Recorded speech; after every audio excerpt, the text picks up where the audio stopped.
Okay guys, I'm going to show you guys now how to change fractions into percentages. Say for example we take the fraction 3/5. We change that right now into a decimal. So if we're changing that into decimal, what are we going to do?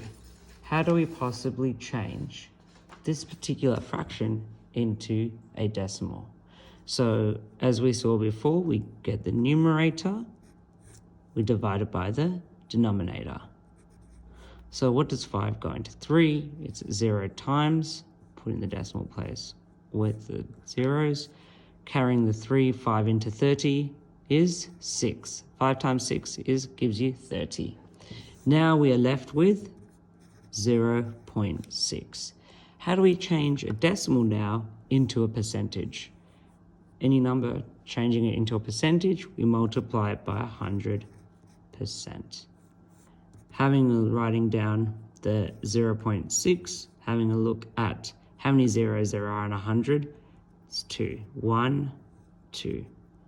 Now, whenever there's a loop free, you put a 0, and the decimal place goes there now. So now we have 60%. Say, for example, if we had 4/5.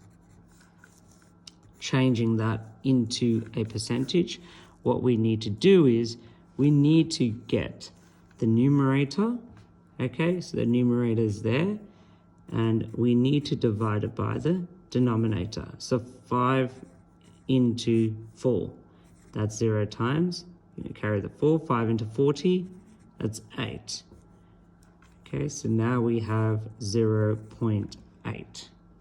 Okay, now to change that into a percentage, we have 0.8 multiplied by 100%. So what we're going to do is we have the 0.8, and that's going to move how many decimal places to the right? 2 decimal places to the right. 1, 2.